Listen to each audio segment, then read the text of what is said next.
Chinese loan app से अब तक लोगों की जान गई। ब्लैकमेलिंग का खेल। ऐप के जरिए यूजर्स का पूरा डेटा चाइनीज सर्वर पर अपलोड कर दिया जाता है। Digital loan sharks that have cropped up, especially पैसे नहीं देता है तो उसकी फोटो मॉफ कर अश्लील वीडियो बना दिया जाता है।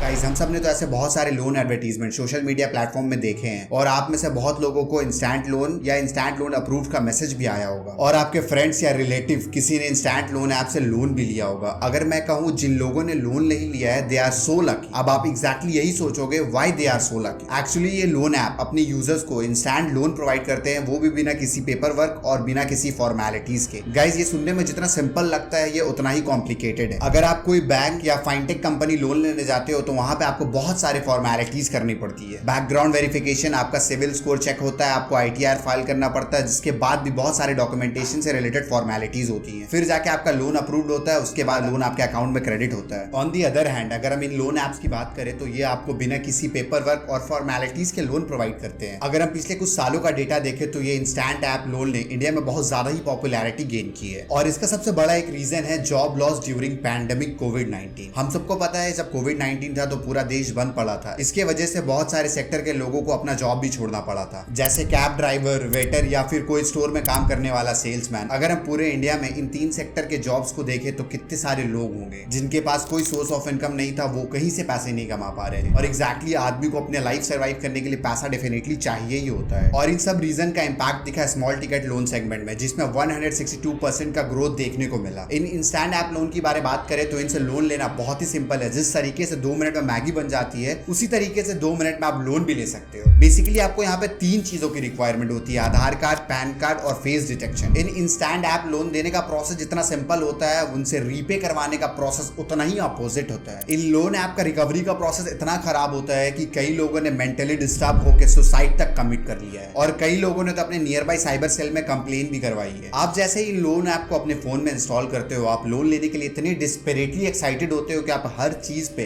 अलाउ करते चले जाते हो और बस यहीं पे आप अपने फोन के सिक्योरिटी के साथ बहुत बड़ा कॉम्प्रोमाइज कर चुके होते हो, क्योंकि ये लोन ऐप आपके फोन में मैसेजेस, फोटोज और सारे कॉन्टैक्ट डिटेल्स को एक्सेस कर चुके होते हैं। बेसिकली अगर हम सिंपल लैंग्वेज में बात करें तो आपके फोन का सारा डेटा इनके पास जा चुका होता है। ये सारे इंस्टेंट लोन ऐप वाले आपके सोशल सर्कल को टारगेट करके आपको हरास करने की कोशिश करते हैं ताकि ये आप पे प्रेशर क्रिएट कर सके और आपसे अपना मनचाहा अमाउंट वसूल करवा सके। अगर आप एक कॉर्पोरेट सेक्टर एम्प्लॉय हो, आपने इस एप्लीकेशन से लोन लिया है और आपने टाइम पे अगर रीपे नहीं किया तो ये आपके बॉस, एचआर, कलीग्स को कॉल करेंगे और उन्हें बताएंगे कि आपने इन एप्लीकेशन से लोन लिया है या फिर उन्हें रीपे करने को बोलेंगे। अगर आप एक कॉलेज स्टूडेंट हो तो यही सेम काम वो आपके फ्रेंड्स एंड फैमिली मेंबर्स के साथ करेंगे और इसी तरीके से आपको हेरेस्ट करेंगे। एक्चुअली होता क्या है कि ये सारे loan app as compare to bank आपको हाई रेट ऑफ इंटरेस्ट पे लोन देते हैं और उससे वो रीपे करने का टाइम भी जो वो कम देते हैं। और सपोज अगर आपने टाइम पे लोन रीपे भी कर दिया तो भी ये आपका पीछा नहीं छोड़ते हैं। इनका मेन एम ये होता है कि यूजर को उसके पर्सनल डेटा के साथ मैनिपुलेट करना है और उनसे ज्यादा से ज्यादा प्रॉफिट बनाना है। एक ऐसा ही इंसिडेंट हुआ था मुंबई की 28 ईयर ओल्ड लेडी के साथ। उस लेडी ने 3500 और 2200 का लोन लिया था और उसे रीपे करने का टाइम 7 डेज का था, लेकिन 4 दिन बाद ही लोन रिकवरी एजेंट ने